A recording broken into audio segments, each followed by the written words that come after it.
Hello and welcome back to the channel, ladies and gentlemen. Today we're watching another legendary chess game. This one was played in 1929 between Glucksberg, who was playing with white, and Miguel Najdorf, who was playing with black pieces.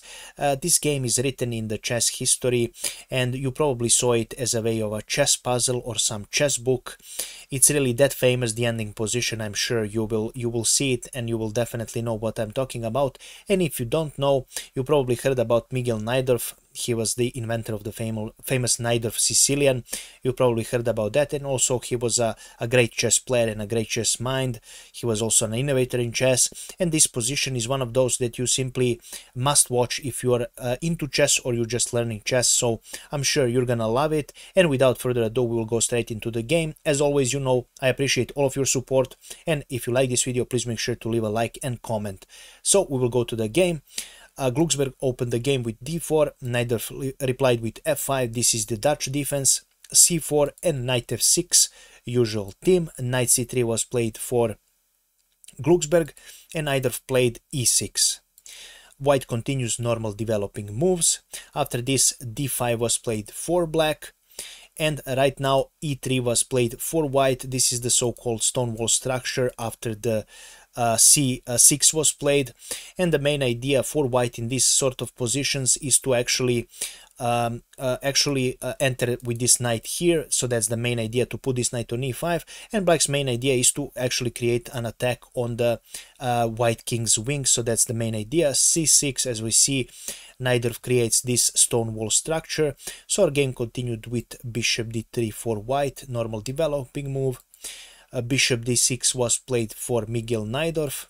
Right now white castles, Najdorf decides to castle as well, and right now knight e2 was played for white. A decent move right now, returning this knight back here so you can put it on the f4 square. Normal and a standard team in this sort of games.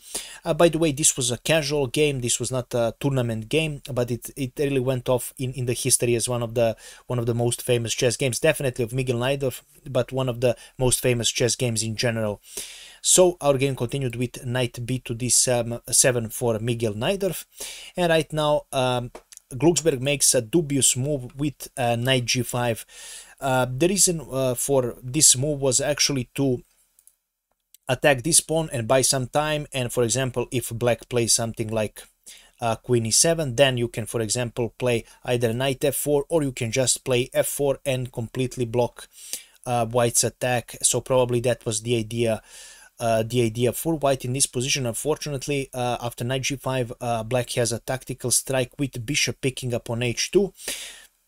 And the main idea is, if you take this, then we have a knight g4 check. After that, you are forced to go back, and we simply pick up your knight and we are a pawn up. So that's the idea behind this move. But thankfully, black didn't want to pick up this, and he played king h1, and now we have one of the best games ever in chess. That's thanks to white's moves in this position. So Najdorf continues with knight g4. It seems completely normal. For now, you want to protect this bishop, but white actually was pretty happy that he could maybe try and trap this dark squared bishop. So he plays f4. The only thing he needs right now is to attack this bishop with this knight. So knight f3, and this bishop will be taken here. But of course, Najdorf sees this and he wants to put his queen in the game, not only to protect this bishop, but he wants to create an attack on this king, which is now really weak at the moment. So he plays queen e8 with that idea. White continues with g3. Again, the main idea is to completely block the escape from this bishop, and you can now again play knight f3 and capture this weak bishop that looks trapped, but it's actually not. So Najdorf continues with queen h5. Again, now you are preparing some discovered checks and discovered attacks, and that is the reason why moving this king is actually really smart from this h-file, which Glucksberg does, and he plays king g2.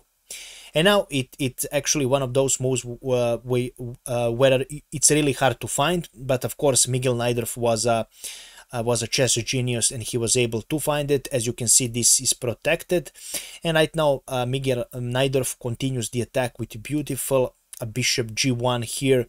Now the main idea, you will see, after knight takes on g1, you now give queen h2 check. So the main idea behind this move is that you actually want to cut off this king and make him walk towards the center of the board. But the fun is not over yet. So after this, queen h2 was played for black. King f3, white king is forced to go inside here.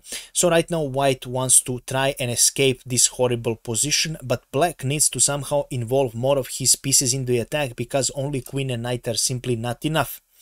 So Najdorf was thinking and he decided to play e5, which was actually the best move. Right now e4 is a direct threat of checkmate, and that is the reason. After, of course, bishop sacrifices, it would be a checkmate. So white has no other options but to actually pick up this pawn. And right now we are continuing and bringing our another piece into the game, but with force, and that is knight d takes on e5 with check. Again, this king is forced to white is forced to pick up this knight, otherwise this king cannot move from this position. So f picks up on e5, and after that Najdorf plays knight picking up on e5 with a check. Again, he involved his second piece here, and right now this king is forced to go somewhere. The only remaining square is actually to go on f4, and black continues with beautiful knight g6 check. Again, black king doesn't know what to do. He is now forced again to go back. And now we don't want to allow this king to go back or to try and reach for some escapes on the e-file, or to lift this blockade that black has put in the position. So that is the reason why Najdorf now plays f4, a really important move. So white king cannot go back on this f4 square, or he cannot go back also because the line is cut off from this square. The black king is cut off from the second rank. Also, while opening this, we will have a discover check by the rook, and that's also one of the main ideas here for black, to open this f-file and attack the white king. That is, right now white is forced to pick up this with e picking up on f4. And right now white continues with beautiful bishop g4. This is like an icing on the cake. As you can see, if you move your king, which you can do to avoid checkmate, we will simply pick up your queen, and we are just better here. So after bishop g4, if you decide to pick up this, then we finish firstly with beautiful knight e5 check. Now the only remaining square for you, or actually you don't have any remaining squares, you have to pick up this knight, and Najdorf finished the game with beautiful h5, and it's a checkmate. As you can see, this file is completely covered by this rook, and this file is completely covered by this queen, and white king simply has no places to go.